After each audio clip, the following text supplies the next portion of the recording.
Buen día, muchísimas gracias por continuar en nuestras conferencias de Expo Pyme 2021 en su segunda edición virtual. Mi nombre es Ángel Robledo y les doy la más cordial bienvenida a esta nueva plática.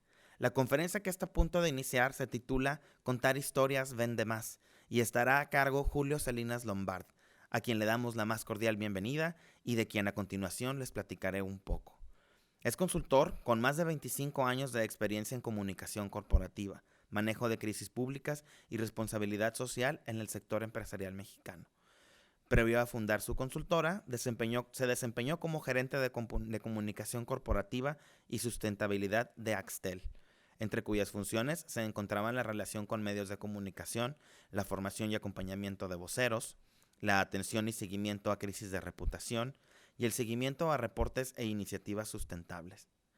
Ha colaborado en iniciativas de comunicación comercial, financiera e institucional, desde el lanzamiento de la empresa hasta fusiones e integraciones con otras empresas. Antes de laborar en Axtel, se desempeñó en Vitro Corporativo, en funciones de comunicación interna, información institucional y relaciones con medios.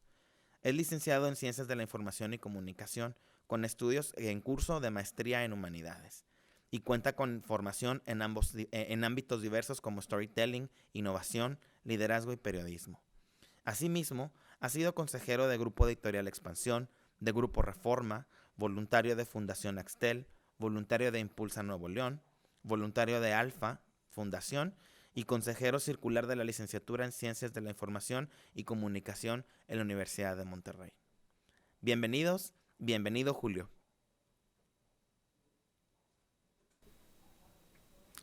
Hola, me da mucho gusto saludarlos, espero que estén muy bien.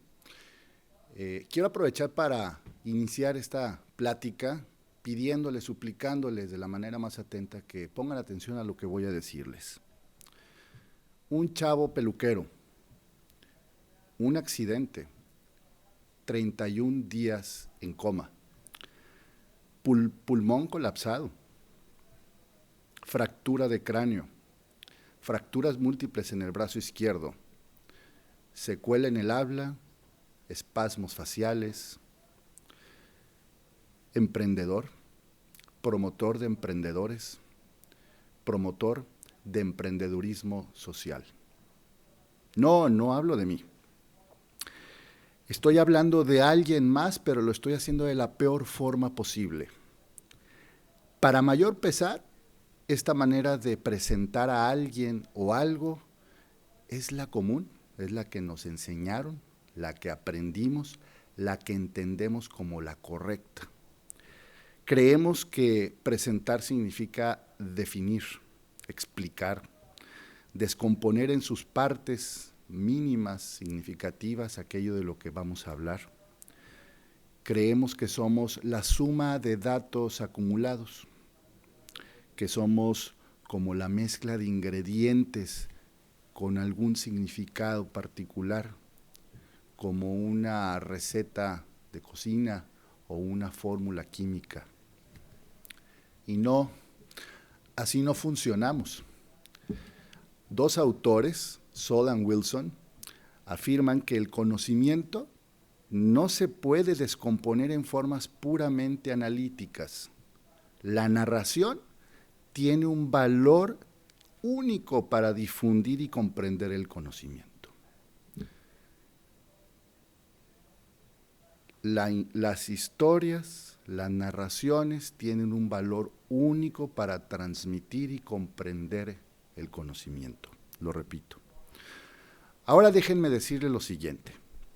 Mientras esperaba que me aplicaran la vacuna del COVID-19, hace algunas semanas, conocí a Juan, un barbero que casi muere en un accidente vial, que estuvo en coma 31 días, que superó una vida desordenada y ahora emprende y ayuda a otros a emprender.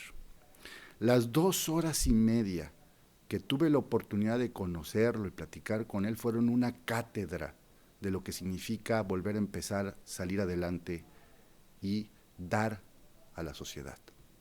Me gustaría presentárselos. Mi nombre es Juan Fernando Salazar Bravo, pero me puedes encontrar en Facebook como Barber Juan. Soy barbero y peluquero desde el año 1992. Comencé cortándome el cabello a mí mismo en la secundaria y a pesar de los prejuicios, seguí practicando cortando el pelo de mis amigos hasta mejorar mi técnica. Llegué a trabajar en las mejores peluquerías de mi ciudad. En el año 2002 tuve un fuerte accidente automovilístico que me dejó 31 días en coma y tuve fractura de cráneo encefálica. Un pulmón se colapsó, además de múltiples fracturas en el brazo izquierdo, por lo que casi me lo terminan amputando. A raíz del accidente, me quedaron secuelas en el habla y espasmos faciales.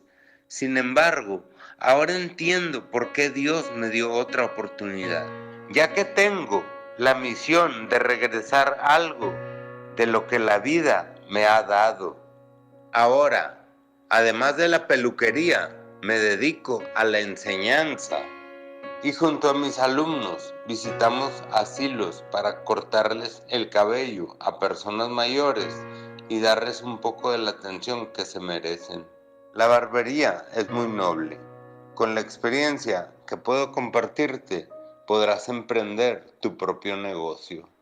Y como decía mi papá, el que quiere, puede.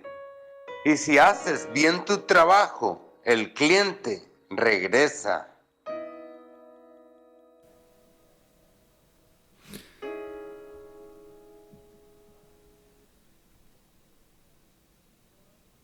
¿Notan la diferencia? De su testimonio aprendí muchas cosas. Sí, que el que quiere puede. Sí, también que si haces bien tu trabajo, el cliente regresa. También eso se aprende de su historia. También que hay que devolverle algo a la sociedad de lo mucho que nos ha dado. Pero hay una enseñanza que particularmente me impresionó e hizo honda huella en mí. Y esta fue el poder que ejercen las historias en nosotros. Su historia fue directa, al grano, conmovedora. La compartí en mis redes y la respuesta fue extraordinaria. Las personas estamos atentas a conocer este tipo de historias. La historia de Juan, de Barber Juan, me hizo pensar en el valor que tienen estas para vender, más en esta época. Lo que voy a compartirles a continuación es una síntesis de experiencias, de información que he investigado, de datos que he ido recolectando en el camino y que apuntan a entender a las historias como una técnica, como una herramienta para vender y en general para poder comunicarnos y relacionarnos mejor con los demás. Estoy convencido de que contar historias vende más.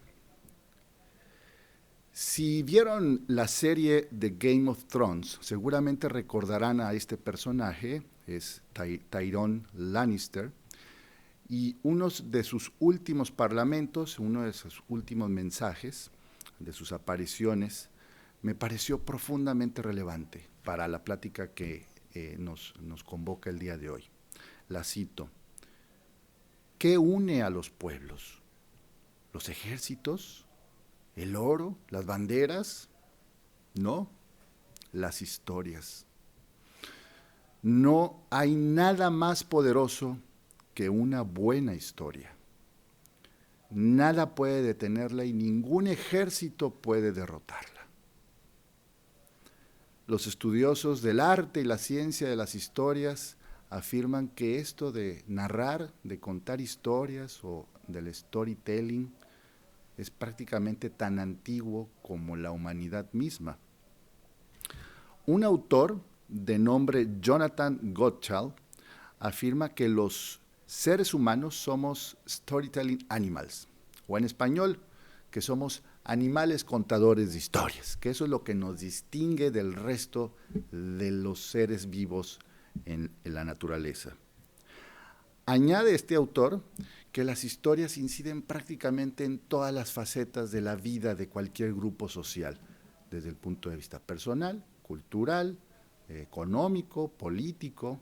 Las historias son ese pegamento que hace posible que haya cohesión y que también hace posible que haya movilidad, que haya cambios de comportamiento, actividad.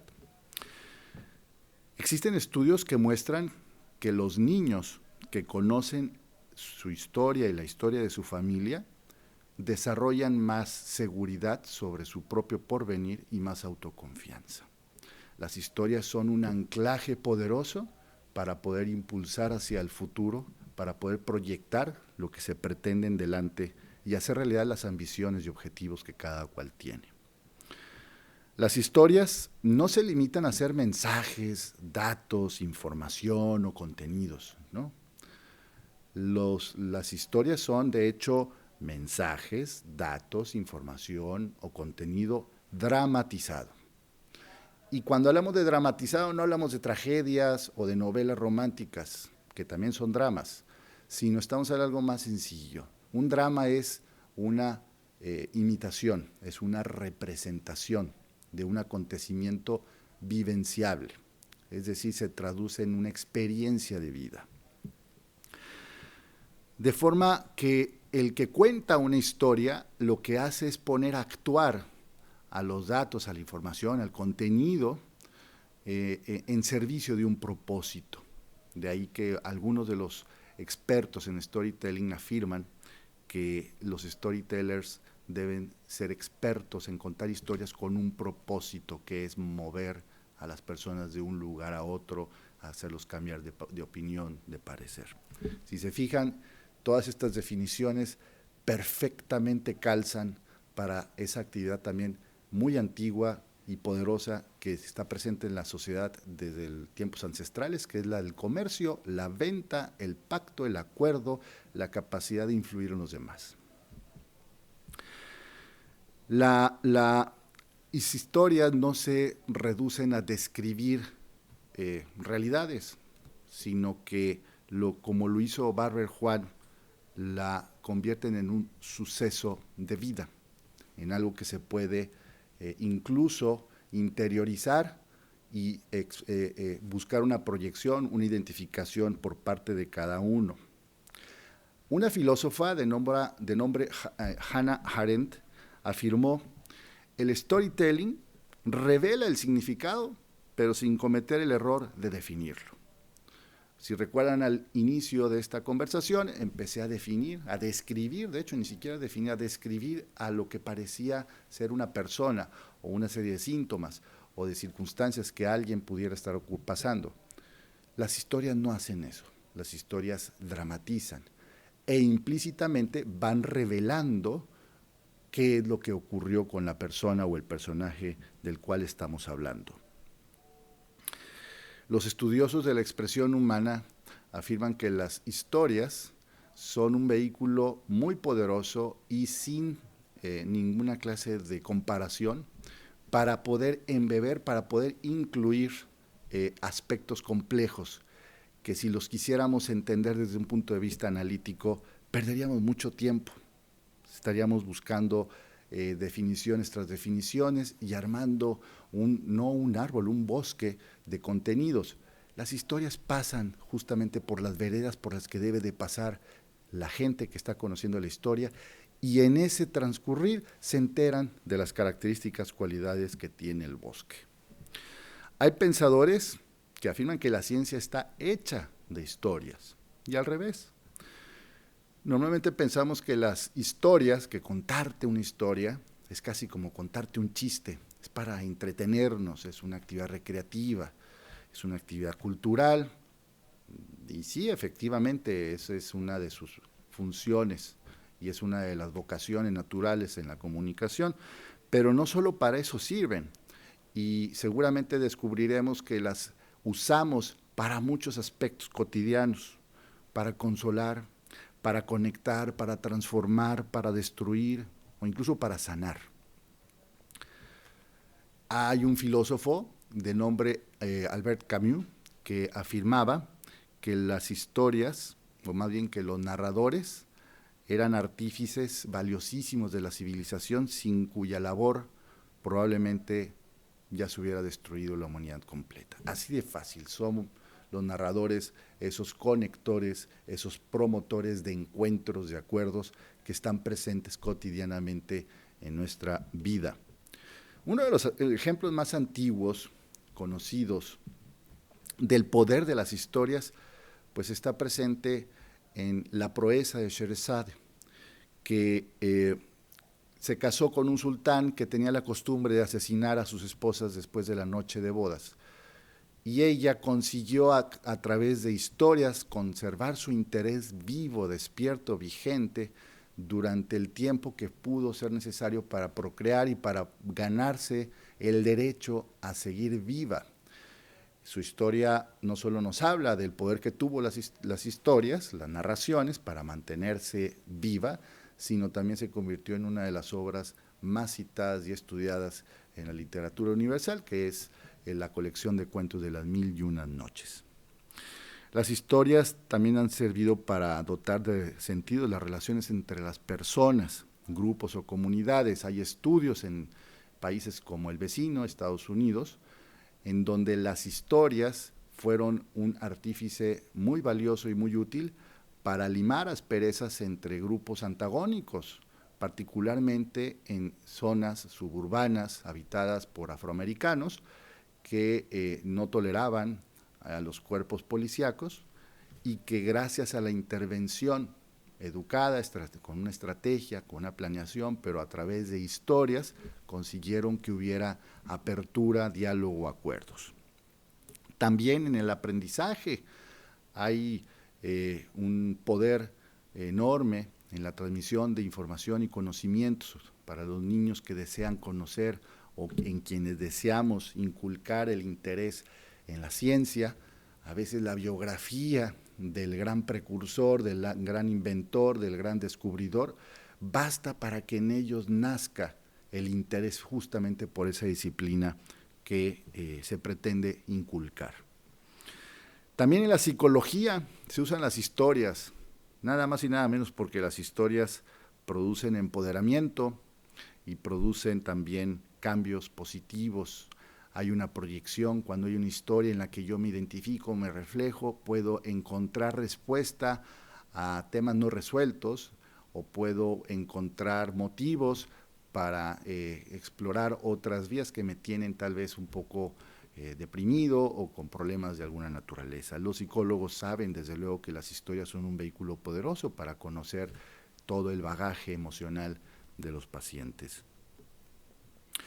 Para los líderes, no se diga, los líderes que requieren de hacer visible su capacidad de movilización y sus ideas, pues las historias son el vehículo más apto y más eficaz en ese sentido. Hay una expresión que dice, if you are leading people, you are telling them a story. Si tú estás liderando gente, tú les estás contando una historia.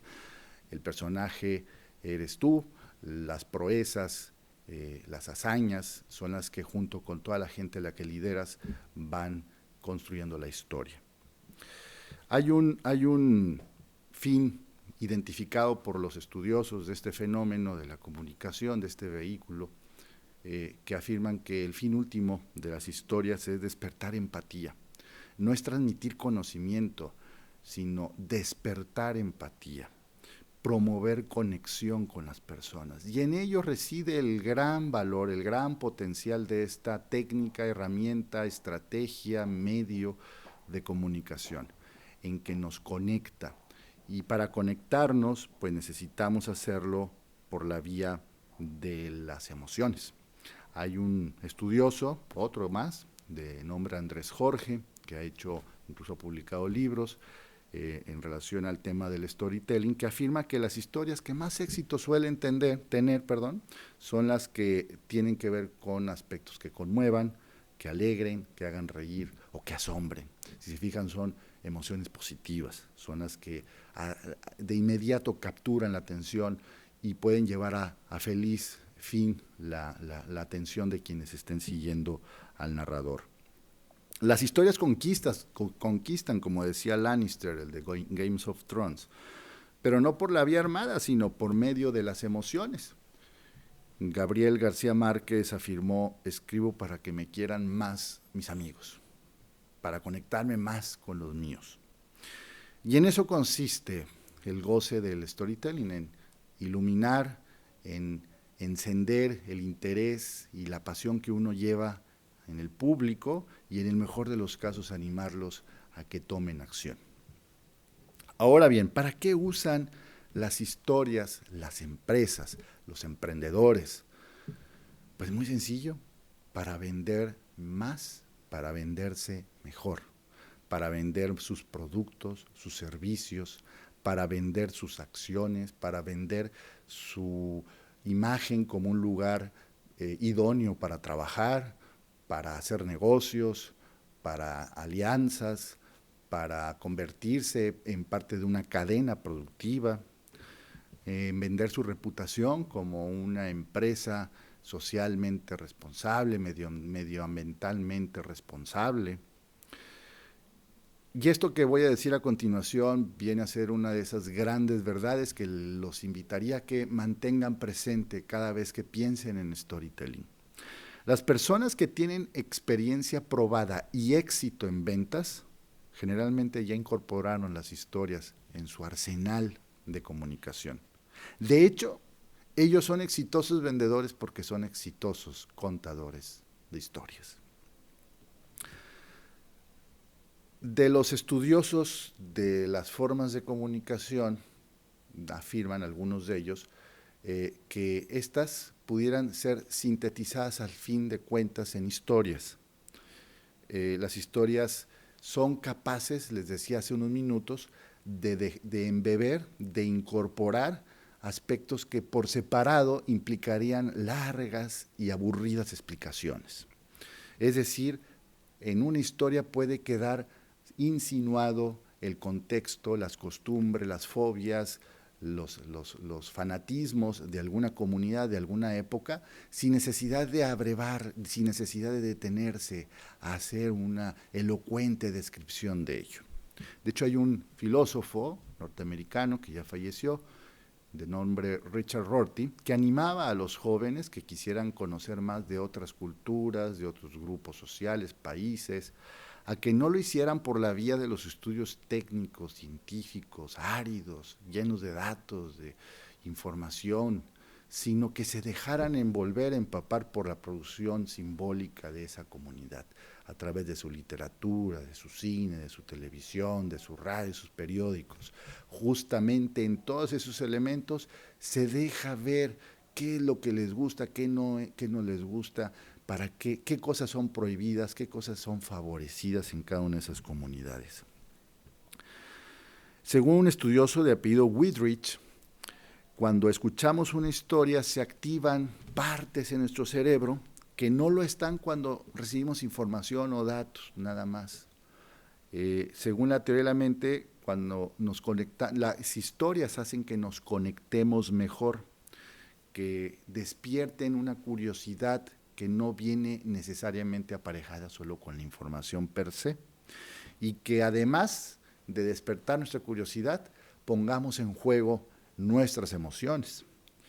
A partir de una intriga, porque en eso consiste contar una historia, en intrigar, es cuando descubrimos la apertura, podemos abrir la puerta de la atención del otro y hacer posible que la transmisión de esos mensajes, de eso que queremos comunicar, sea mejor recibido. De hecho, hay partes, o esas partes de nuestro cerebro que se activan cuando escuchamos una historia, son justamente las que se activan si estuviéramos no escuchándola, sino experimentándola, ¿sí? Entonces, por eso es tan poderoso contar historias, porque las historias sitúan al receptor en ese contexto y despiertan en su cerebro una actividad tal que hace que empiece a haber una relación entre los elementos, digamos, textuales y las emociones que despiertan cuando los escuchamos.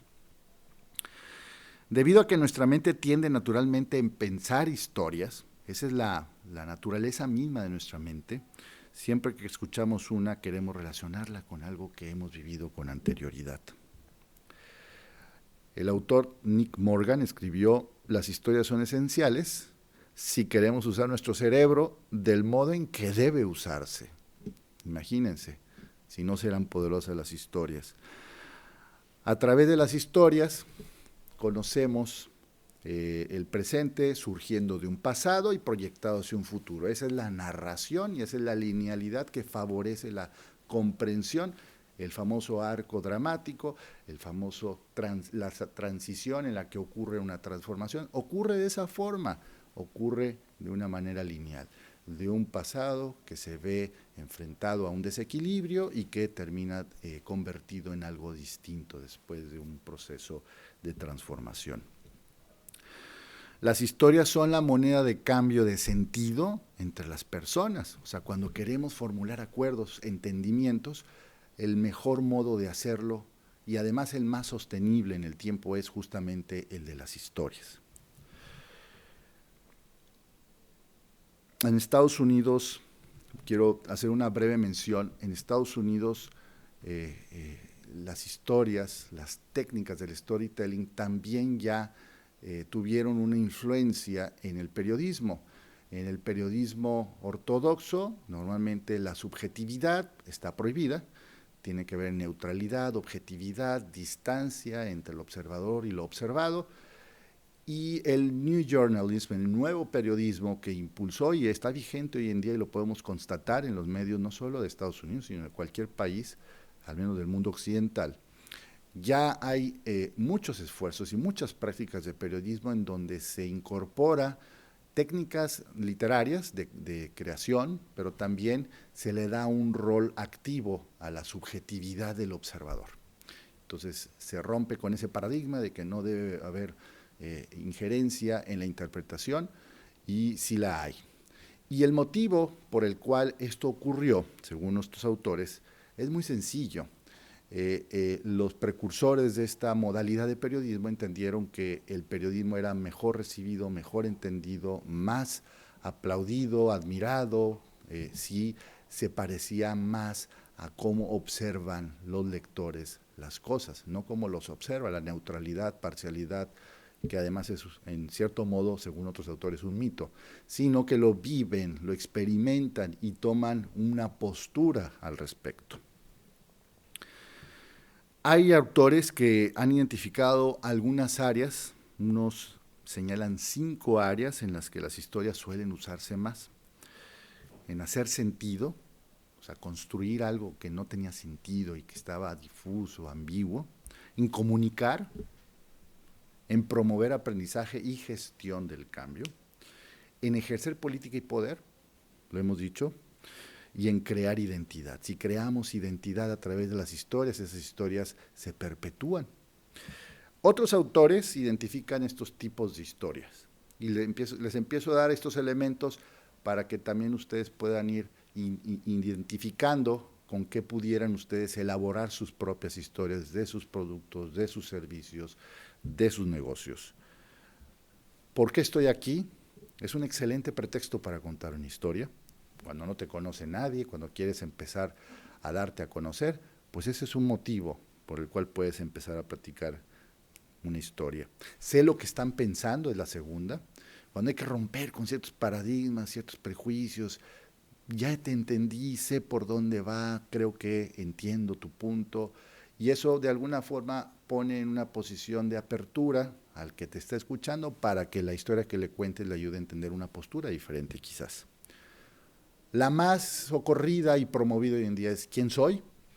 ¿Quién soy? Voy a hablar de mí, de mi historia, de mi talento, de mi capacidad, de mi posición en la comunidad. La visión es lo inspiracional, es lo que pone la mirada lejos, pone la mirada en algo que genera un deseo de prosperidad, de crecimiento, de desarrollo. El valor en acción, o sea, todas las proezas, todo lo heroico, todo lo que genere un hálito de conseguir un objetivo que parecía inalcanzable, eso es muy atractivo. Y finalmente, lecciones aprendidas. Y no solo en la academia, no solo en la escuela, en cualquier ámbito, contar historias que sean ideadas para enseñar qué se aprendió de un fracaso, de un error, de un accidente, son muy valiosas. Ahora bien, hace también unos minutos les decía que todas las historias tratan sobre una transformación. Si no hay una transformación, no es una historia, es una descripción, es un texto o una idea que no lleva a ningún lado, simplemente fue como la fotografía del momento. Siempre en toda historia debe haber un momento umbral, un momento en el que lo que era empieza a dejar de ser y se empieza a convertir en otra cosa.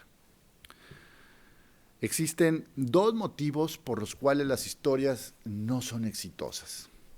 El primero de esos motivos es que no le estás hablando a los que estás dirigiéndole la historia, te estás hablando a ti, estás simplemente reivindicando tus propias ideas y haciendo una memoria propia de una experiencia personal.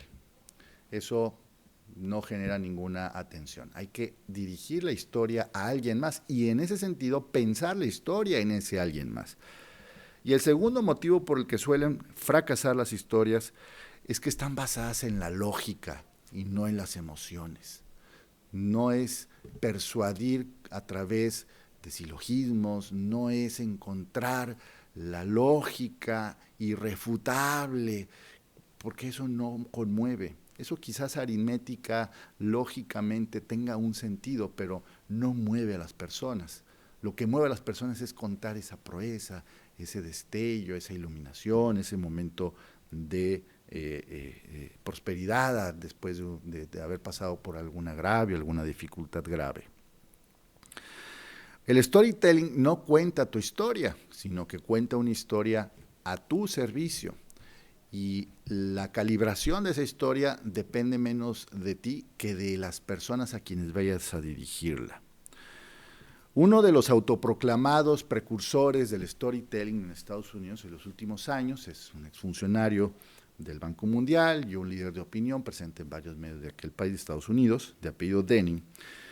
A propósito de esto de que no es lógico sino emociones, él criticaba a la trilogía en el discurso persuasivo. O sea, él decía es que cuando le comunicamos cosas a las personas, se las comunicamos a través de un mecanismo que ya es obsoleto, no funciona. Y ese mecanismo consistía en 3 pasos. El primero era enunciar el problema, el segundo era analizar el problema y el tercer paso era dar una solución.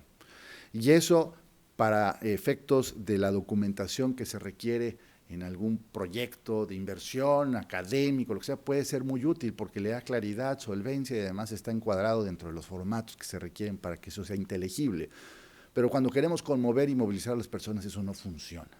Y en cambio, él propuso que se desplazara esa trilogía y en su lugar se empezara a usar una más ad hoc con la comunicación y particularmente con las técnicas del storytelling, y él sugiere que estos elementos sean, primero, captar el interés del público, ese es el principal. Primero tengo que saber qué decir para que me volteen a ver, para que a partir de ese momento yo pueda llevarlos de la mano hacia donde deseo que lleguen. El segundo es incitar el cambio, ya que capto tu atención, provoco, induzco a la persona que me está escuchando algo que lo mueva a entenderse incómodo y que busque naturalmente una salida a ese estado de balance nuevamente. Y el tercero es convencer a través de argumentos razonados, ¿sí? Entonces los comento a partir de este personaje por la importancia que tienen las emociones y por la importancia que tiene la dramatización. Ya eso es a lo que me refería hace unos minutos cuando les decía que el storytelling, el contar historias, es dramatizar información. Según el guionista de cine Blake Snyder, hay ciertos impulsos primarios como instintivos que de forma natural levantan la atención hasta del más imperturbable. Y este razonamiento lo publicó en su libro, a partir del cual evidentemente lo hizo para explicar el valor del éxito que han tenido películas famosas de Hollywood. Esos impulsos primarios, instintivos que este autor identificó son los siguientes: el deseo de proteger a la familia, ese es casi como comer, como respirar, el deseo de proteger el hogar, el deseo de encontrar pareja, pues, no por otra cosa existe tanta producción, novelas, historias de amor. El deseo de cobrar venganza, no es positiva, pero es uno de los impulsos primarios, ¿no? El buscar que se restituya la dignidad, el orgullo personal y el deseo de sobrevivir. A propósito del deseo de sobrevivir, no hay película más icónica que el de Titanic, ¿no? Hay otro autor, de nombre Sebastián Durand, que él agrupó 7 tipos de historias. Está bien interesante lo que él propone, porque además de que lo hace de una forma muy original, lo hace pensando en empresas. Entonces, estos tipos de historias están pensadas para que empresas de cualquier tamaño puedan entender hacia dónde dirigir sus historias y cómo trabajarlas. Voy a hacer una mención breve de cuáles son esos 7 tipos de historias. Él lo que hizo fue agruparlas de forma tal que usó los días de la semana para describir cada uno de esos tipos de las historias. Por ejemplo, dice el lunes, que es el día de Diana, la diosa de la luna, es el día idóneo para las historias que tienen que ver con las labores, la talacha. Esto tiene mucho que ver, por ejemplo, con empresas que están en el B2B, que se pierden un poco, como la Luna, que no es un satélite que tenga luz propia, sino que refleja la de otro satélite, y se pierde en ese ecosistema de muchas empresas y quiere adquirir esa notoriedad. Bueno, este es el tipo de historia, esa vocación tiene las del lunes. Las del martes, el día de Marte, el dios de la guerra, pues es el de la conquista, es de las empresas que están luchando por ganar el lugar, el liderazgo de un mercado. El miércoles es el día de Mercurio, el dios del comercio, el del servicio, la atención, la credibilidad, la confianza, las historias que resuelven esa tensión natural que hay en el cliente, en el prospecto, en las personas, con el acompañamiento y la cercanía que les ofrecen las empresas. El jueves es el día de Júpiter, el rey de los dioses. Este autor afirma que este día está reservado para las grandes empresas, para las multinacionales, que ya cuentan con un poder de atracción enorme para seguir presente en la agenda cotidiana, de manera que cuando piense la gente en algún producto de los que hacen esas grandes multinacionales, sea natural, tácito, incluirlas en su definición. El viernes, que es el día de Venus, la diosa de la belleza, es el día reservado para las empresas que se dedican a temas estéticos, de diseño, arquitectura, que buscan la funcionalidad minimalista, y no tiene que ver solo en construcciones, también tiene que ver en diseño industrial, por ejemplo, los teléfonos, objetos de uso cotidiano. El sábado, que es el día de Saturno, dios de todos los excesos, ese es el día para hacer historias o para las empresas que se dirigen a mercados rebeldes, a mercados que quieren afirmar su unicidad, su originalidad, como los grupos étnicos, grupos sexuales, también aquellos grupos como los outlaw, los que están fuera de la ley, los motociclistas, que se quieren distinguir y hacer evidente esa distinción en la comunidad. Y finalmente el domingo, que es el día de Apolo, el dios del sol, es el dios del conocimiento. Entonces todas esas empresas que están involucradas ya sea en la producción, en la difusión, en la conservación del conocimiento, editoriales, académicas, medios de comunicación, que quieren hacer notar que son creíbles, que es un valor, es un atributo esencial para estas empresas, pues son el tipo de historias que se requieren. Esto es solo una probadita de lo que propone Sebastián Durand en ese estudio sobre las historias, los tipos de historia que se pueden hacer para las empresas. Vuelvo al tema de la atención, vuelvo al tema de la transformación, vuelvo al tema de la empatía, que son elementos fundamentales para crear historias. Si volvemos a los orígenes, de dónde vienen la forma, los elementos básicos de cualquier historia, tendremos que citar a Aristóteles. Y él en aquellos años ya propuso, y desde entonces se mantiene vigente, la idea de que toda historia por lo menos debe estar integrada por 3 elementos: el inicio, el nudo y el desenlace. Hay autores que le han ido añadiendo otros elementos para puntualizar o profundizar en algún elemento que ayude a que la historia sea más eficaz, más eficiente. Ahora bien, para el diseño de historias, por lo menos se requieren 4 elementos. Estos 4 elementos los tomo prestados de Andrés Jorge, que es uno de los estudiosos que he aprovechado, cuyos estudios he aprovechado para hacer este curso. Él sugiere que se considere un quién, o sea, el personaje. No puede haber historia sin personaje, aunque el personaje no sea un ser humano, tiene que ser algo o un animal, pero humanizable, porque lo que buscamos es que haya una identificación entre el que escucha la historia y el personaje. El cómo, que es el problema a resolver. O sea, el personaje existe porque va a enfrentar algo, no existe solo porque sí. El qué es el resultado. O sea, hay un personaje, hay una problemática y hay una solución, o hay un estado nuevo después de esa confrontación, de ese nudo, de esa complicación. Y luego viene el por qué, que es el llamado a la acción. Entonces, es el personaje, es el problema, es el resultado y el llamado a la acción. Y el llamado a la acción es en lo que las fábulas de la literatura de hace muchos años era la moraleja. O sea, el aprendizaje de esta historia es esto. Claro que no se tiene que decir, sino que debe estar implícita en la historia. Ahora bien, a esos 3 elementos que son como los básicos en cualquier relato, hay autores que le han añadido otros tantos más. Por ejemplo, hay quienes le han añadido una introducción para explicar, describir el contexto que va a ser sujeto a un proceso de desequilibrio.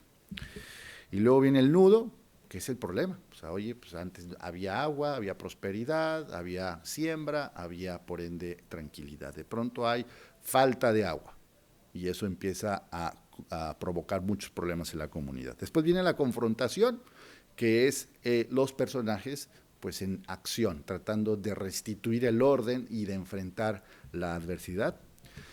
En este caso, pues del agua, buscando otros ríos, presas, racionalizar el consumo de lo que tienen. Finalmente viene el desenlace, que es la consecuencia de esa acción, y la resolución, que es el resultado o conclusión. La consecuencia es, después de haber emprendido acción de racionalización y habernos puesto de acuerdo con otras comunidades, tenemos finalmente asegurada la provisión de agua para los usos más necesarios de nuestra comunidad, pero eso lo conseguimos gracias a que se nos ocurrió que era importante ponernos de acuerdo con quienes siempre habían sido nuestros competidores, y a ellos les vino también en beneficio. Es una forma de verlo, ¿no?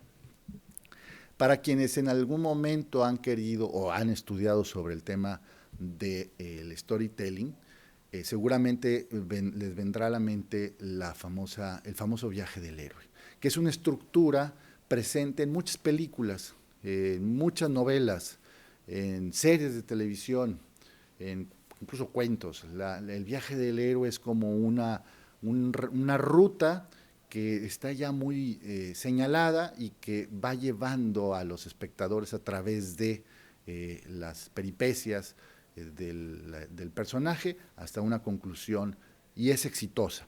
O sea, no existe solo porque sí, y no la citan como una estructura común ya muy presente en las historias del cine, de la literatura, sino porque ha funcionado. No me detendré a describirla a detalle, pero mencionaré algunos de sus elementos básicos.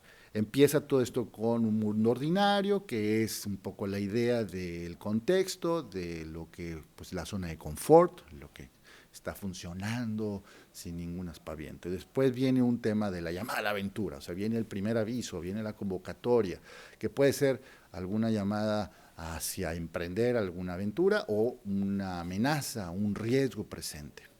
Y luego viene un rechazo, el personaje decide no atender esa convocatoria y dejarla pasar. Total, él está bien, él no necesita meterse en problemas.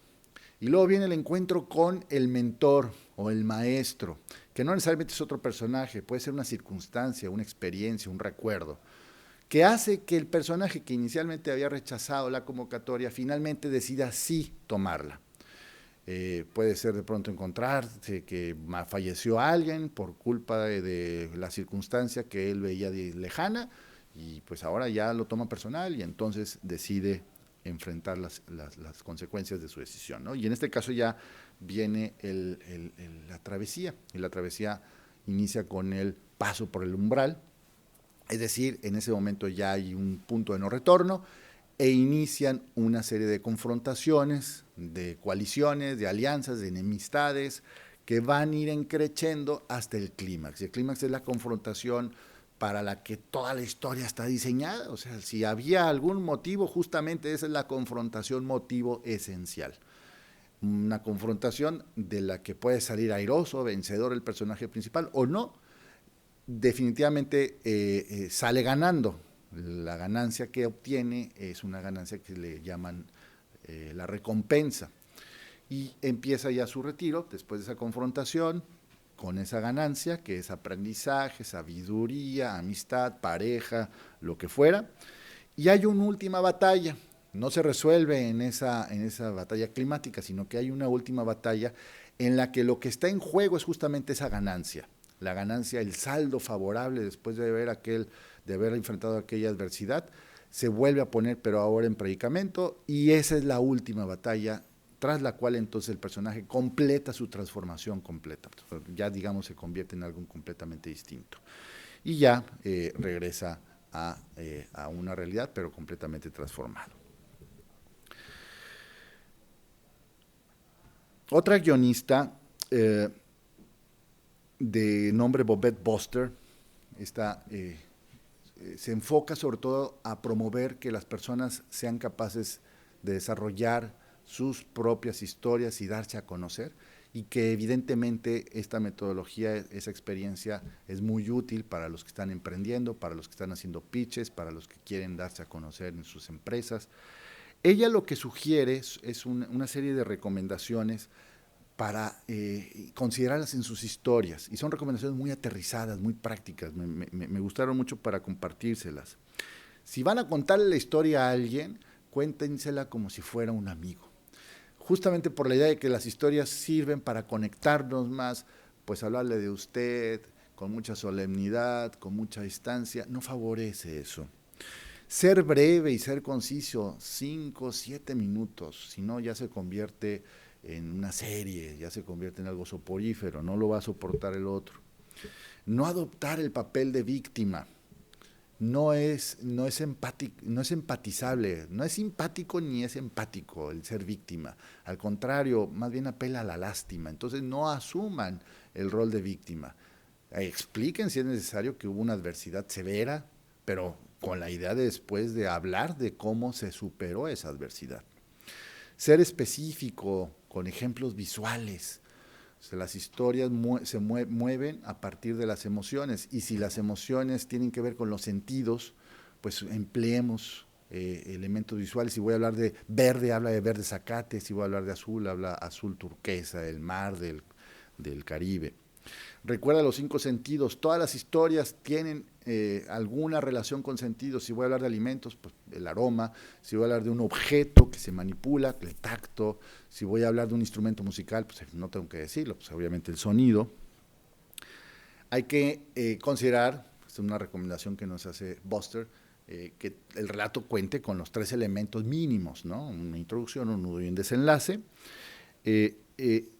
Una recomendación que me pareció particularmente relevante es, por favor, no seas tan descriptivo y elocuente, no pretendas satisfacer la hipotética e imaginaria necesidad de saberlo todo de tu auditorio. El auditorio no quiere saberlo todo, y a veces nos esmeramos tanto que los terminamos copando, los terminamos saturando. Al contrario, déjalos con ganas de saber más. Di lo que tienes que decir y deja en el suspenso. Y dices, espérame, y este cabo y aquel, y cómo, y entonces, esas son historias que son muy efectivas. Y la última de las recomendaciones que hace Boster es: observa detenidamente la reacción de tu público. Si el público notas que no está atendiendo tu convocatoria, necesitas calibrar, necesitas rediseñar tus mensajes, rediseñar tu historia. Y si notas que hay episodios de la historia que suelen ser muy atractivos, no los pierdas, manténlos vigentes, porque son justamente el atractor, el anclaje de lo que vas a decir. Ya para finalizar esta plática, quisiera ofrecerles unos formatos o ideas o puntos de partida para que ustedes puedan construir sus propias historias y vender y comunicarse mejor. Antes de platicárselas, hay una condición fundamental, previa, que debe cumplirse a cabalidad, y esta es: si vas a construir una historia, primero tienes que conocer muy bien a ese prospecto o a ese cliente. ¿Dónde vive? ¿Qué le gusta? ¿Qué le duele? Cuáles son sus costumbres, dónde normalmente ha consumido lo que tú pretendes ofrecerle, cuáles han sido sus experiencias. Tienes que tener una idea muy clara del cliente o el prospecto o el público al que te vas a dirigir. Todo ese arsenal de información es valiosísimo para que cuando construyas la historia matices o incluyas elementos que tengan que ver con ese contexto previo que ya conoces del cliente o el prospecto. Ya teniendo esa información, que por cierto, eso es una labor natural de cualquier vendedor, o sea, el vendedor normalmente hace una investigación previa y a veces ya lo hace hasta de forma natural. Ya teniendo esa información lista, entonces sí, vamos a escoger el lugar y el momento apropiado para contar la historia. Ya entonces, palomeados esos dos elementos, ahí van algunas ideas que pueden serles útiles para construir sus historias. La primera es: platica cómo resolviste el dolor de otro, que casualmente y sin necesidad de que se lo tengas que explicar, es exactamente el mismo dolor que tiene la persona que te está escuchando. Si es alguien con problemas con algún sistema y tú eres alguien que le sabe a los sistemas, vendes software que tienen que ver justamente con esos sistemas, platícale de cómo un emprendedor parecido a él enfrentaba dificultades que lo llevaron casi a la quiebra y descubrió que había una solución que, si no mágicamente, sí inteligentemente le permitió recuperar el tiempo perdido, los recursos perdidos, y ahora es un emprendedor exitoso, mucho más organizado y mucho más próspero. Esta evidentemente no es la historia, es solamente una idea, pero si tú usas esa historia es más fácil que el otro voltee y te diga: ¿y cómo le hizo? Y a ver, explícame, porque curiosamente yo tengo algo parecido, ¿no? El segundo es: cuenta la proeza de un tercero. O sea, el héroe, las historias de héroes son muy atractivas siempre. Entonces, cuenta la proeza de un tercero en la que tu servicio, tu producto, tu consultoría jugó un papel sin que tengas que decirlo. Va a estar implícito. Si tú le estás contando la historia de alguien que enfrentó dificultades fiscales porque había una desorganización endémica en su organización, en sus negocios, y finalmente, después de enfrentar muchos riesgos y poner en predicamento la viabilidad de su negocio, consiguió darle la vuelta de manera inteligente, ordenada, regularizó todas las cosas y descubrió que haberlo hecho no solo lo sacó de las broncas que estaban hundiéndolo, sino que ahora lo hizo más eficiente, más rentable, más próspero. Y resulta pues que tú eres un excelente contador público fiscalista, ¿no? Otra opción es: anecdotiza los miedos que suelen tener los prospectos sobre cualquiera de los productos o servicios de tu mercado. Si te dedicas a los seguros, oye, pues es que yo la verdad es que le tengo miedo a invertir en un seguro de tanto tiempo como el de la Segubeca. Yo pues pienso tener familia, pero no estamos seguros, o tengo un niño chiquitito de apenas unos meses, pues se me hace muy pronto y demás. Entonces anecdotiza ese miedo. Fíjate que conoces a fulano, sí, mira, sus hijos ya egresaron de esta universidad, de este instituto, que es un instituto muy prestigiado, y lo hicieron y no pusieron en ningún momento en predicamento las finanzas de su hogar ni el patrimonio de su hogar, porque hicieron una inversión que a la larga les fue muy útil. Y hoy en día pues, son personas que, además de contar con estudios, disponen de recursos para poder seguir creciendo. Otra más es la siguiente: las historias, el storytelling, digamos que despierta un interés natural por las mismas razones por las que despierta un interés natural el chisme, el rumor, el radio pasillo. Entonces, cuando alguien llega y te dice, ¿supiste qué le pasó a fulano? ¿Supiste cómo le hizo perengano? Pues evidentemente, si recordamos que había uno de los, Denning decía que uno de los elementos principales para que las historias puedan ser exitosas era llamar la atención del público. Esta es una forma muy, muy efectiva y que usamos de manera inconsciente para llamar la atención de los demás. Entonces puede ser una puerta de entrada de platicarle así como no queriendo, como si fuera algo muy casual, muy improvisado, espontáneo, de la historia de alguien más que eventualmente te sirva a ti para proyectar lo que estás haciendo. Una más es, si vas a hablar de ti, porque si acuerdan, uno de los temas era ¿quién soy?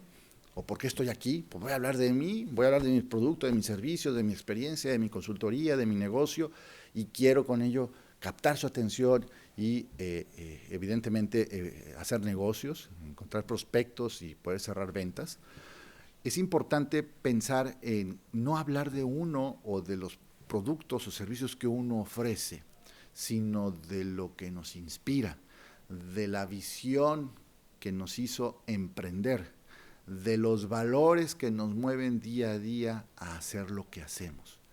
Eso despierta mucho más receptividad, muchísimo más ganas de conocer que la descripción de lo que hago y cómo lo hago y cuánto cuesta y en fin, la originalidad del producto, del servicio puede desde luego ser comprobable, pero no levanta esa emotividad que sí lo puede el hecho de platicar sobre de dónde vengo, qué me motiva, qué me inspira, hacia dónde quiero dirigir mis siguientes pasos. Ya para concluir esta plática y atender posteriormente las preguntas o comentarios que tengan a hacer bien por medio del chat, quisiera compartirles una expresión, una frase que por cierto viene a resolver perfectamente la ambición que cualquier storyteller, que cualquier narrador debe tener al contar una historia. Esta es una frase de Maya Angelou, una autora norteamericana que estuvo muy involucrada en temas de evitar el racismo y todas las consecuencias sociales que esta actitud social tuvo en algunos años en Estados Unidos. Ella dice, la gente olvidará lo que dijiste, la gente olvidará lo que hiciste, pero la gente nunca olvidará cómo le hiciste sentir. Muchas gracias.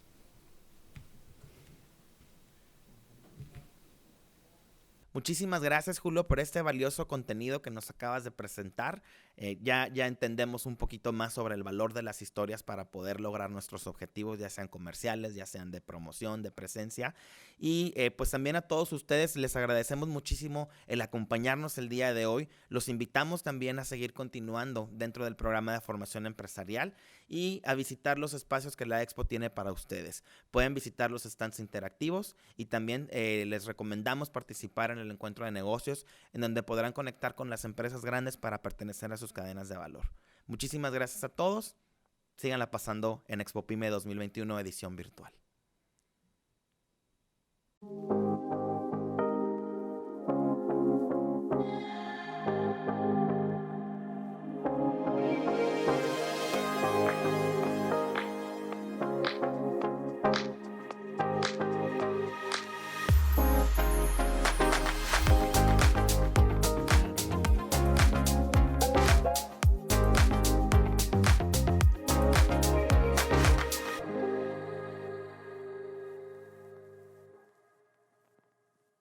Expo Pyme regresa. Traemos para ti la segunda edición virtual del evento más importante para emprendedores y empresarios pymes del país en un espacio digital cómodo y seguro. En esta expo virtual, los visitantes comenzarán su recorrido llegando a la entrada principal, en la que podrán ver a detalle la fachada y la antesala de la exposición, con grandes y llamativos espacios para resaltar tu marca y la de nuestros patrocinadores. Tus clientes esperarán para poder conocer, a un solo clic de distancia, tu oferta de productos y servicios. Hagamos un rápido recorrido por el novedoso mundo de Expo Pyme Virtual 2021.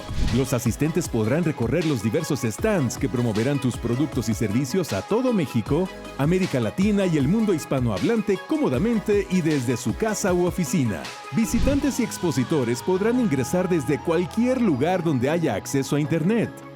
¿A dónde vamos primero? ¿Qué stand comenzamos a explorar? Todo lo necesario para el empresario y el emprendedor está reunido en un solo espacio. ¿Qué tal si ahora damos un pequeño vistazo al interior de un stand?